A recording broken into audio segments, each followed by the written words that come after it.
On July 22nd, 3 gigawatts of power vanished from the nation's largest electric grid in under a minute. No storm, no cyber attack, just data centers in Northern Virginia that went dark all at once. And they took the grid stability down with them. And by the way, nobody voted for that risk. PJM runs the largest electric grid in the country. 65 million people, 13 states, all including DC.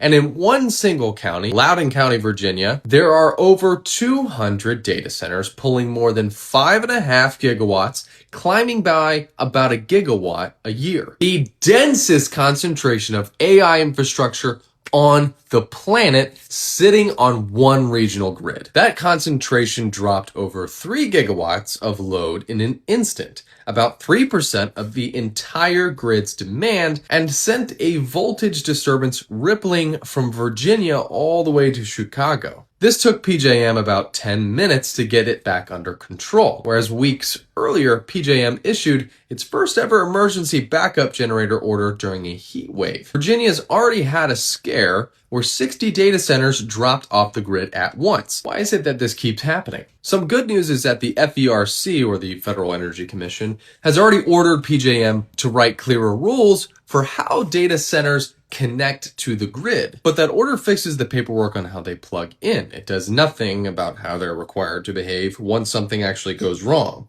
California and Texas are already requiring data centers to ride through a disturbance instead of just dropping off of it, whereas PJM has no such rule. So what does this all mean? Well, to start, that gap is not necessarily on accident.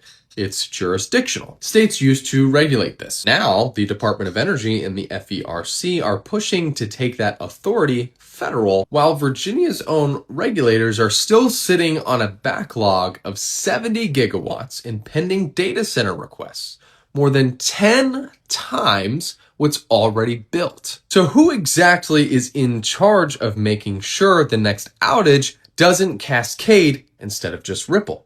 Because right now, it sounds like nobody is.